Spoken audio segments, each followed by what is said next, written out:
ఓం శ్రీ గురుభ్యో నమః. ఓం శ్రీకృష్ణ పరబ్రహ్మణే నమః.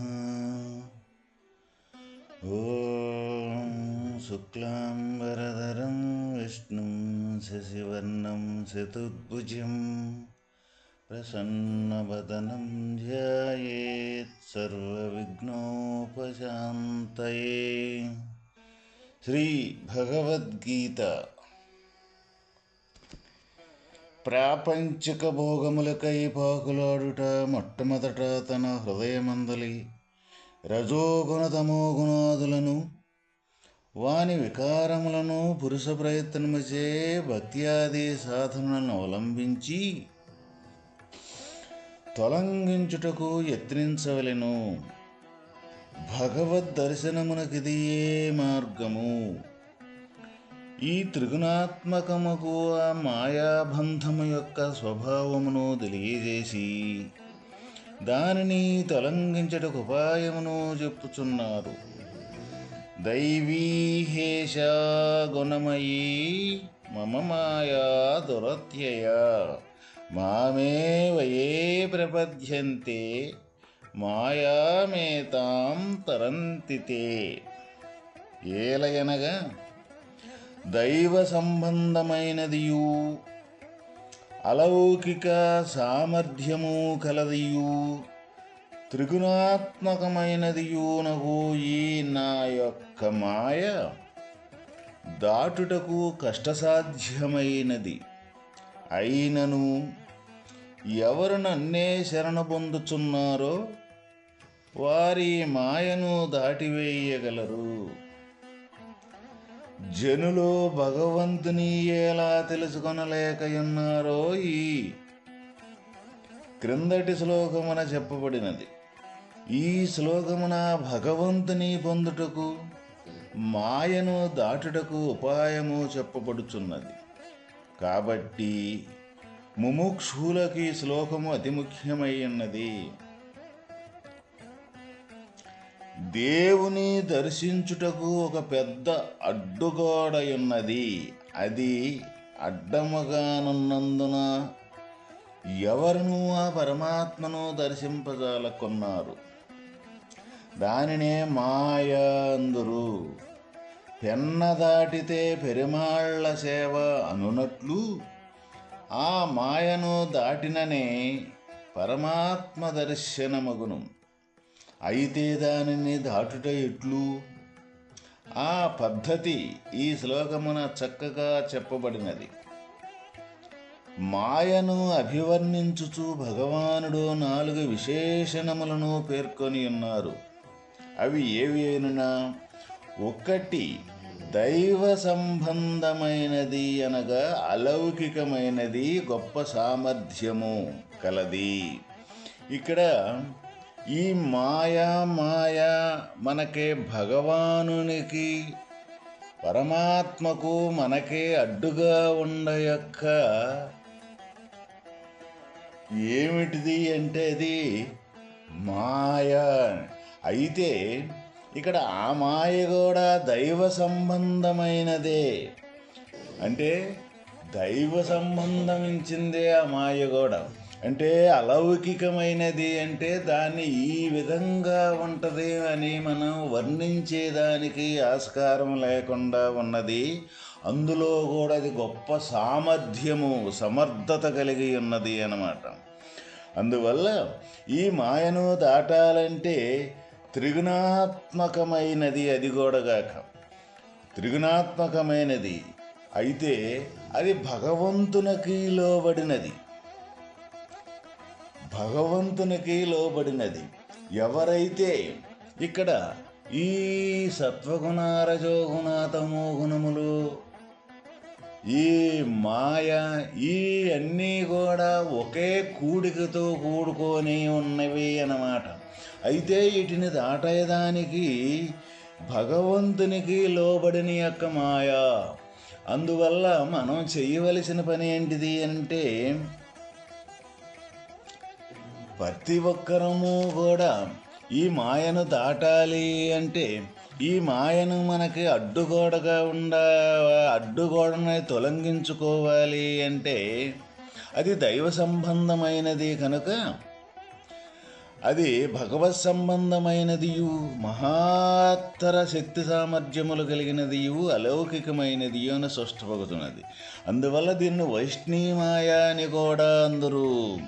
అయితే ఇది మహాశక్తివంతమై ఉండుట వలన అనేకులను, మేధా సంపన్నులను, బలవంతులను, రాజాది రాజులను, ఇంద్రులను, చంద్రులను కూడా పడగొట్టి అజ్ఞానమందు జననమరణ ప్రవాహమందు పడద్రోయుచున్నది. ఈ జనుల యొక్క లౌకికములైన తెలివితేటలు దాని దగ్గర ఉపయోగించవు. అది దైవ సంబంధమైనది కనుక దైవిక ఉపాయముల చేతనే లోబడగలదు. ఇక్కడ మనకి తెలివితేటలు అనేది లోకములో అనేక రకాలుగా మనం చూస్తూ ఉంటాము. ఒక్కొక్కరు ఒక్కొక్క రకమైన తెలివితేటలతోటి జీవన ప్రయాణం సాగిస్తూ ఉంటుంటారు. ఆ తెలివితేటలు మొత్తం కూడా మనకి దేనికి ఉపయోగపడతాయి అంటే, మన బతుకు తెరువుకి సంబంధించిన ఈ జీవన విధానానికి సంబంధించిన దానికే ఉపయోగపడతాయి. కానీ ఇక్కడ పరమాత్మకు మనకి మధ్య అడ్డుగా ఉండ యొక్క మాయను తొలగించుకునేదానికి మన తెలివితేటలు ఉపయోగపడవు. అయితే మరి ఏ విధంగా ఈ మాయని తొలగించుకోవాలి అని అంటే, దానికే ఇక్కడ దైవ సంబంధించింది అంటే ఆత్మ సంబంధించిన యొక్క మాయే కాబట్టి ఆ ఆత్మనే మనం శరణ పొందాలి. ఇప్పుడు మనకి ఒక ఇంటి దగ్గర ఒక కుక్క ఉందనుకోండి. ఇప్పుడు ఆ కుక్కని కానీ మనం డైరెక్ట్గా కుక్కదిగా ఇంట్లోకి వెళ్ళాలి ఆ యజమాని దగ్గరికి అని అంటే మనం ఏం చేయాలి? ఆ కుక్కని పెంచే ఆ యజమానినన్నా మనం దగ్గరికి ఆ యజమానితోటి మనం ప్రతిరోజు రావటం పోవటం ఆ యజమాని దగ్గరికి వచ్చి పోతూ ఉంటే ఆ కుక్క ఏమి చేస్తుందంటే, ఇది మా యజమాని దగ్గరికి వచ్చేవాడేలే అని మనతోటి కూడా అలవాటు అయిపోద్ది అన్నమాట. అదేవిధంగా ఆ కుక్కను మచ్చిక చేసుకోవాలి. అదేవిధంగా ఇక్కడ మాయను దాటాలి అని అంటే పరమాత్మ యొక్క సాన్నిధ్యం కానీ, పరమాత్మ యొక్క సన్నిహితం కానీ, ఈ పరమాత్మ యొక్క ఆధారంతో ఈ మాయ ఉన్నదని నిరంతరం భక్తి శ్రద్ధలు కానీ ఎవరికైతే ఉంటాయో వాళ్ళే ఈ మాయను దాటేదానికి వీలవుతూ ఉన్నది. లేదా మన సొంత ప్రయోజనాల కోసం సొంత తెలివితేటలకు ఉపయోగపెట్టి మన బతుకు తెరువులో ఏ కార్యకలాపాలు అయితే ఉన్నవో వాటి కోసం ఉపయోగపెట్టి తెలివితేటలతోటి కొంత ఇటు ఈ జీవన ప్రయాణం వైపు మనం ప్రయాణం చేసి కొంత ఏదో సమయంలో ఏదో ఒక సాయంత్రమో ఉదయానో కొన్ని దేవుడి గుడిలోకి వెళ్ళి మనం కూడా నలుగురితోటి పాటు ఒక టెంకాయ కొట్టుకొచ్చుకుంటాము, లేకపోతే ఒక దండం పెట్టుకుంటాము గుళ్ళో అనుకునే యొక్క భావనలు కానీ, ఆలోచనలు కానీ, తెలివితేటలు కానీ ఎటువంటి పరిస్థితుల్లో కూడా ఈ మాయ దాటేదానికి ఉపకరించవు. ఎందుకు అంటే అది నిరంతరం కూడా మాయ అనేది మనల్ని కనిపెట్టుకొనే ఉంటుందన్నమాట. ఇక్కడ మాయా అంటే ఏంటిది అంటే లేనిది ఉండట్టుగా భ్రమ చెందేదే మాయ. లేనిది ఉండట్టుగా ఏ తీరుగా భ్రమ చెందుతూ ఉండు అంటే మన ఈ శరీర నిర్మాణాన్ని గురించే మనం చర్చించుకుందాం.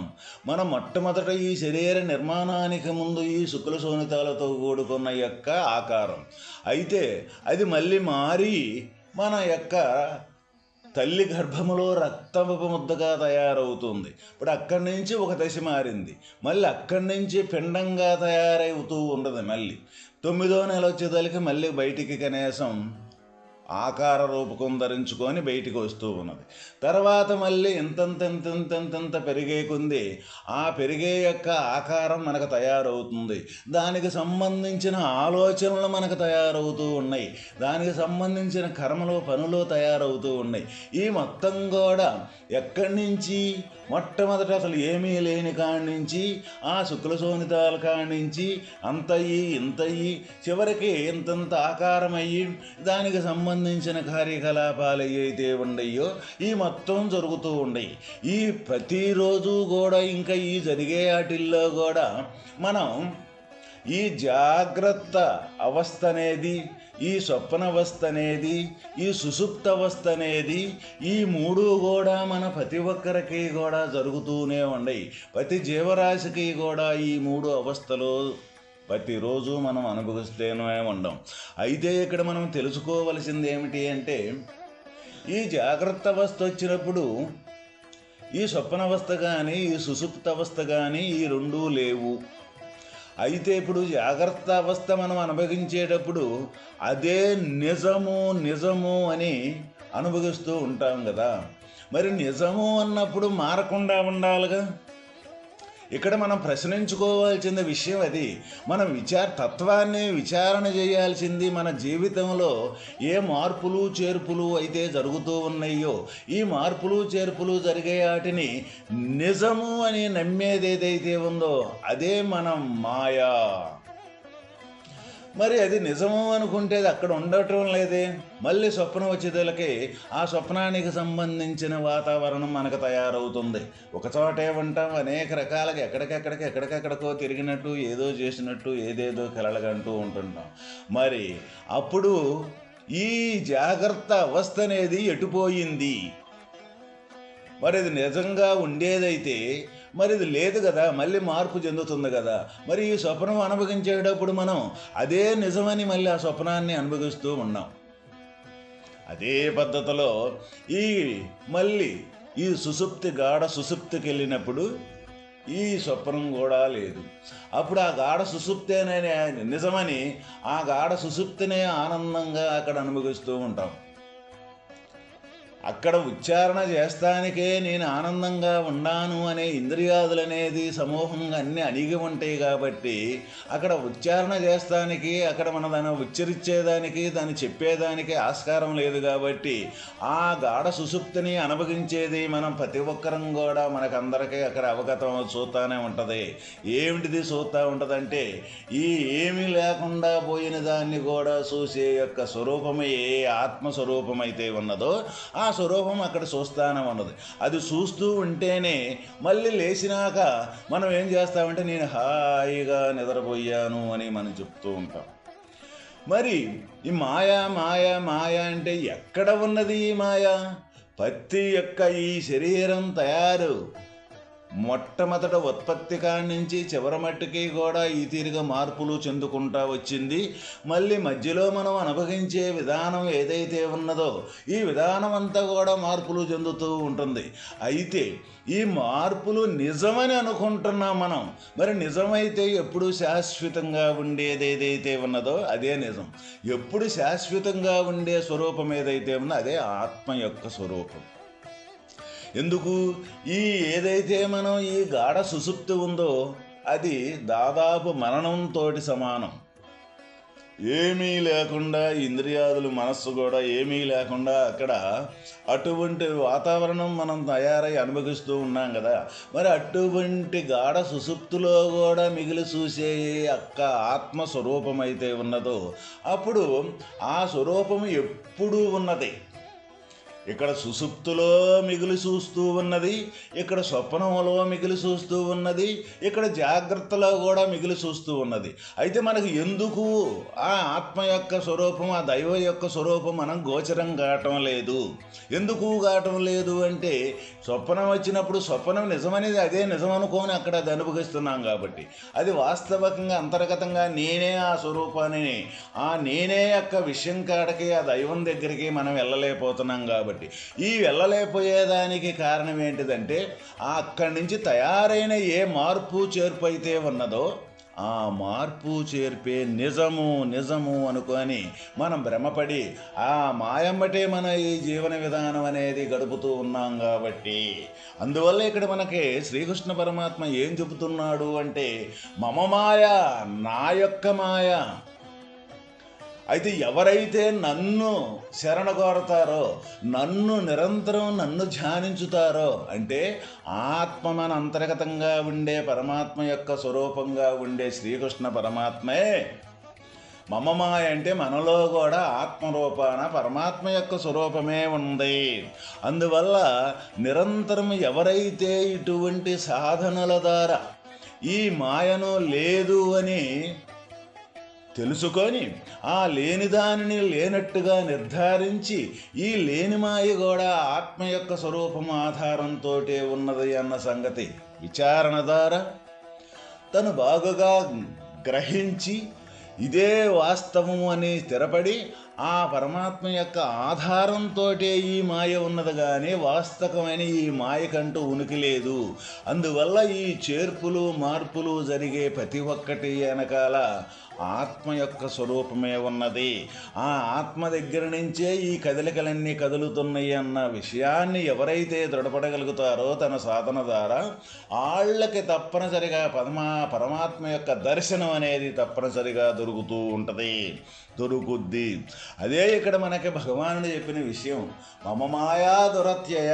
నన్ను ఎవరైతే శరణ పొందుతారో వాళ్ళకి తప్పనిసరిగా అటువంటి నా దర్శనం అనేది తప్పనిసరిగా లభ్యమవుద్ది అని చెప్తూ ఉన్నారు.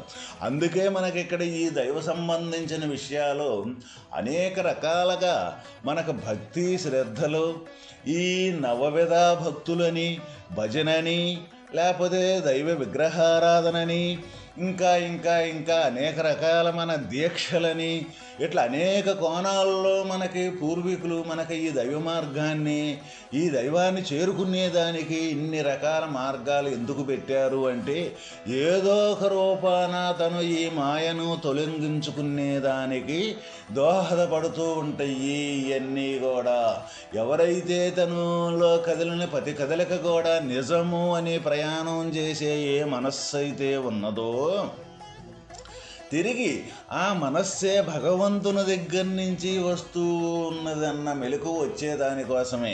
ఎప్పుడైతే భగవంతుని యొక్క స్పర్శ కానీ భగవంతుని యొక్క దర్శనం కానీ ఎప్పుడైతే జరుగుద్దో ఈ మాయ అనేది ఎటు పోద్దో ఎక్కడుంటుందో కూడా తెలియదు మనకి.